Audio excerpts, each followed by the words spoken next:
Welcome to part 2 of what will be a 5-part series on the audio damage sequencer 1. I'll be going through the scale settings and the 3 additional CV output options in this video. You can go back and check out part 1 for pitch, gates, slides, ratchets, accent, repeats and more if you haven't already. Pressing play, I've got a basic simple patch of an 8-step sequence going. I've punched in the notes of a C major scale, but I've got no scale settings, which leaves the sequencer note options as chromatic. Pressing Alt and sequence, we can go in and see the scale settings.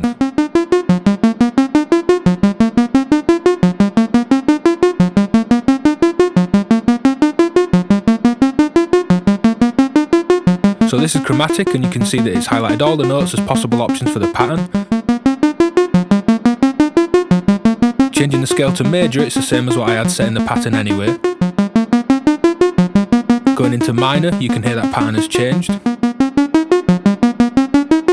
Pressing escape, you can see it's going around a different pattern, and it's not hitting that E flat that's now present in that minor scale that's set on the sequencer. The reason for this is that an E natural, which is the originally programmed note, sits perfectly just a semitone away from an E flat, which is now in that scale, and the F, which is also in that scale. And every form of quantizer has to make a decision when a note is perfectly between two available options, whether to quantize to the note above or below. There's no wrong or right, and in this instance, that E that I had programmed is moving up to the F. But moving through the scales, here's acoustic, Aeolian, altered, augmented, bebop dominant, blues, diminished, Dorian, enigmatic, flamenco, and so on. And you get the idea, and you can go through the manual to see all of these possible scale options as well. Bear in mind that as well as the scale options, you can also set a root note that isn't C, which means you've got a massive comprehensive set of options for musical scales on all possible starting notes. There's also 8 user scales right at the end, which are configurable and you can save as well. So sticking with the scale options, I'm going to move on from a basic major scale sound and move on to a more comprehensive patch and then move through the scale options. So here's a new patch with some ratchets, slides and a more interesting patch timbrely, and I'm going to turn off a few of the gates running in the sequence as well.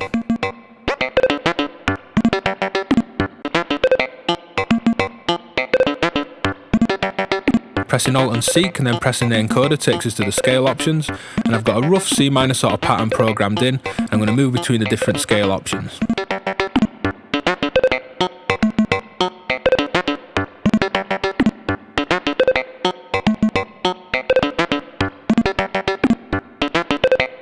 So there you've got a different and more musical patch going through the scales. It obviously sounds a little strange just flicking through them one by one, but you can go in and tailor your patches to suit that musical scale once you've chosen one that suits.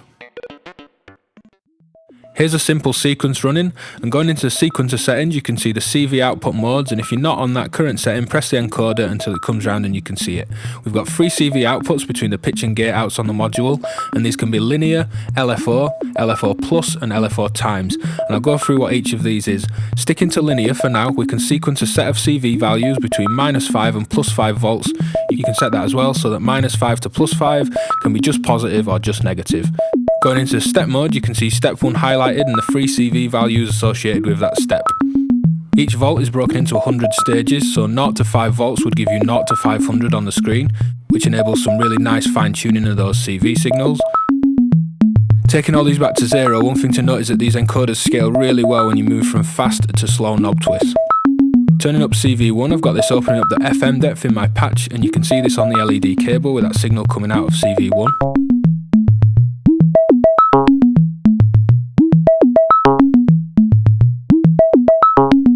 So I'll program a CV sequence to follow the pitch sequence. You can see that LED cable light up showing the signal coming out of CV1, and you can hear that affect the FM depth in the patch as well. Taking out the cable, you can hear the patch turn more static.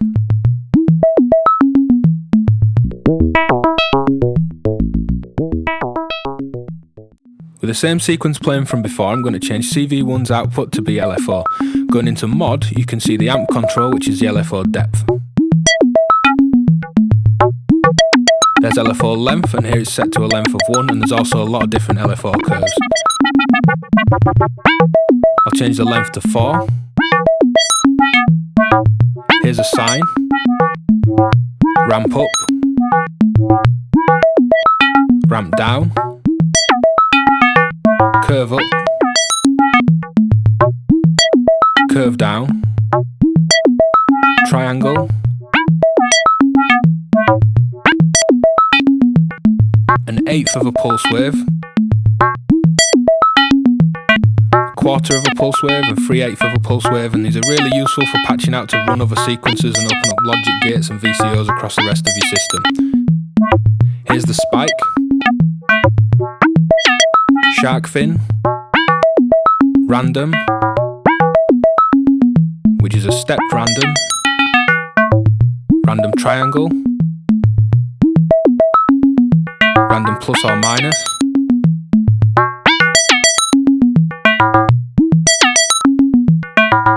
random plus, 0 and minus, half a sine wave, which keeps the wave at half the length of the LFO's step length, half a ramp up, half a ramp down, half a curve down, and half a triangle. You can set the LFO length to an odd number so it's different to your sequencer length, so you can make the LFO feel like it's unsynced and not locked to the tempo of the sequencer. You can take the length down to 1 so you get a per step LFO shape.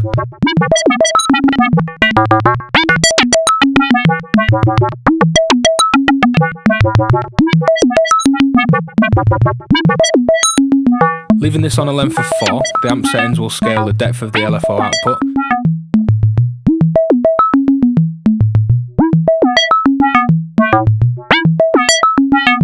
Leaving the amp at 100% and then pressing the encoder, we can go in and get a random amount to amplitude as well.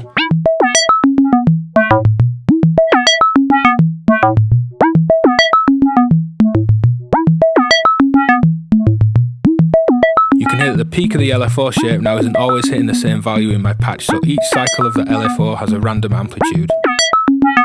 You can turn the LFOs unipolar, just positive or bipolar. There's phase control for the LFOs as well, and this moves right through 360 degrees. Going into the sequencer settings again, here's LFO plus, and this adds the LFO's value with a sequenced linear CV as well. So I'm going to turn down my amplitude so you can just hear the linear CV.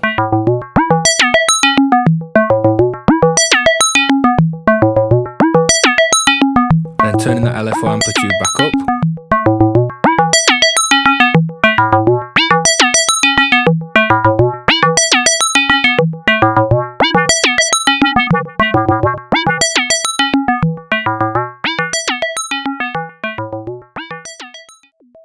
Going into the next mode, there's LFO times, which multiplies the LFO value and the sequence value. And because my LFO amplitude is turned all the way down, the program CVs times 0 will equal nothing. As soon as I turn up that LFO depth, we'll get the LFO and the sequence CV that I set in the video earlier, multiplying to create a modulation that's then coming out.